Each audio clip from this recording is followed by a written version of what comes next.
Today's lesson is going to be a little bit shorter. We are doing 8.4 day 3 notes, so we are going to be finishing this up today. So example 4, solve each equation to the nearest tenth. Okay, so nearest tenth. Use the given restrictions.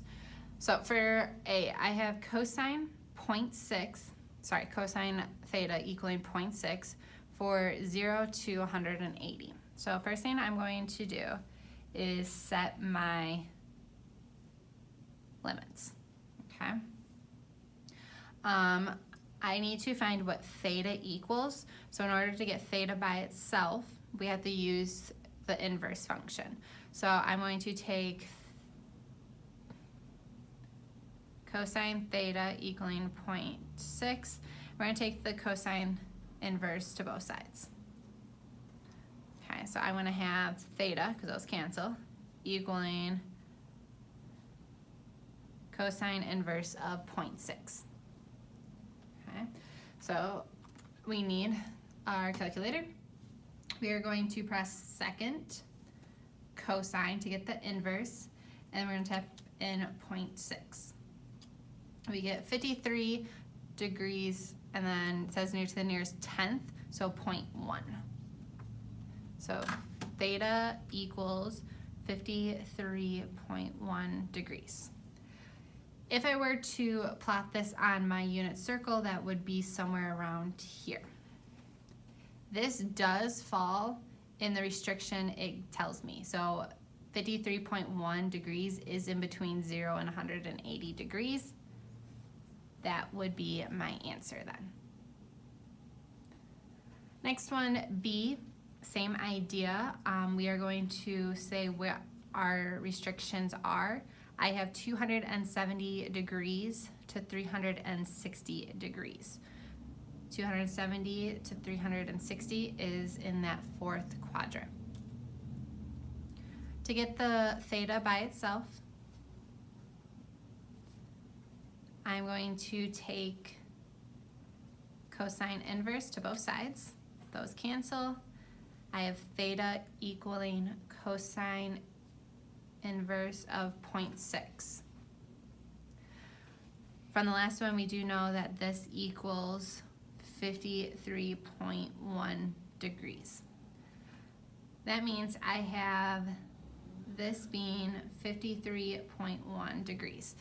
That does not fall in my restrictions. So I'm going to have to do a little bit of math to get this angle to fall somewhere in here. Okay? What we are going to do, let me find my unit circle. If you look on the unit circle, so if I had this angle right here, it is pi over 6. Okay, this one right here, if I have to go from 11 pi over 6 to 2 pi, that is also pi over 6. So these two angles are the same. Same idea with if I were to go to pi over 4. If I were to go this way, it would be a negative pi over 4, or sorry, pi over 4 if we're talking about positives, which would then give me that 7 pi over 4. Okay, so however far away I am, it's going to be the same on both sides. If I know that this is 53.1 degrees, I can make another angle and say I know that this one would be 53.1 degrees.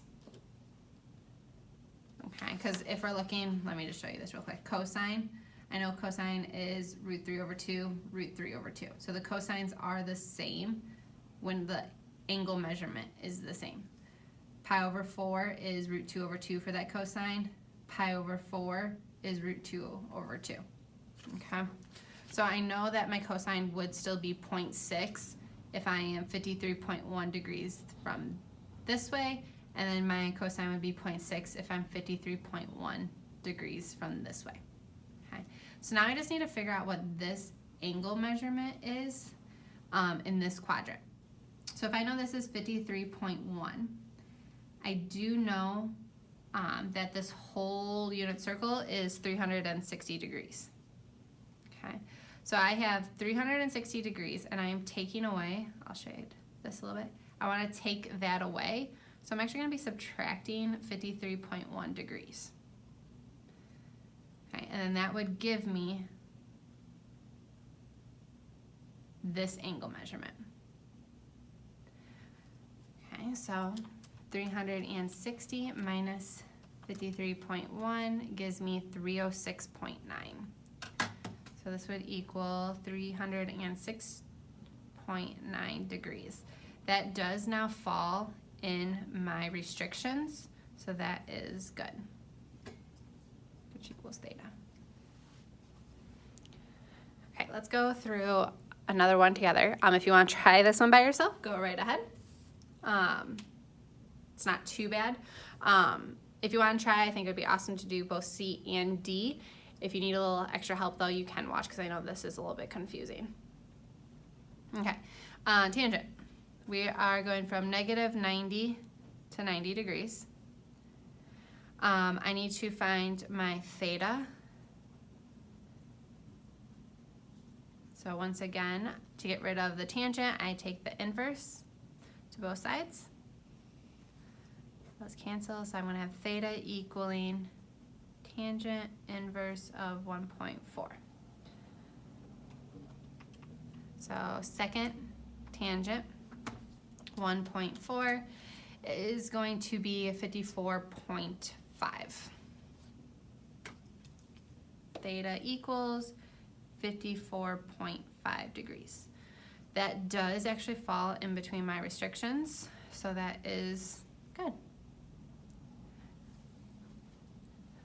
Okay, so now for D, I'm from 180 degrees to 270. So we're going to be looking at quadrant 3. In order to get theta by itself, you're going to take that inverse to both sides. So I'm going to have cosine inverse of negative 0.25. Cosine inverse of negative 0.25 gives me 104.5 degrees. 104.5 does not fall in between my restrictions. So we're going to show where this would be. I know this is 104.5.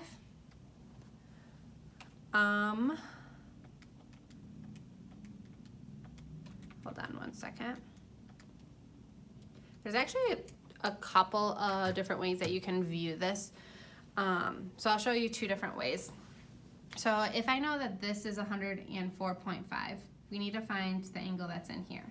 If this is 104.5, that means this would be 104.5. So I know the whole angle, or the whole circle, is 360. And then I'm subtracting the 104.5, and that would give me 255.5 degrees. Okay. There is another way though that you can view this. Okay. If I know that this angle right here is 104.5, we're going to find the reference angle. Hopefully that is a vocab term we know. The reference angle is going to be this angle then right here. Okay, so in order to do that, I would do 180 minus 104.5. And that would give me 75.5. Okay, so I know this angle is 75.5.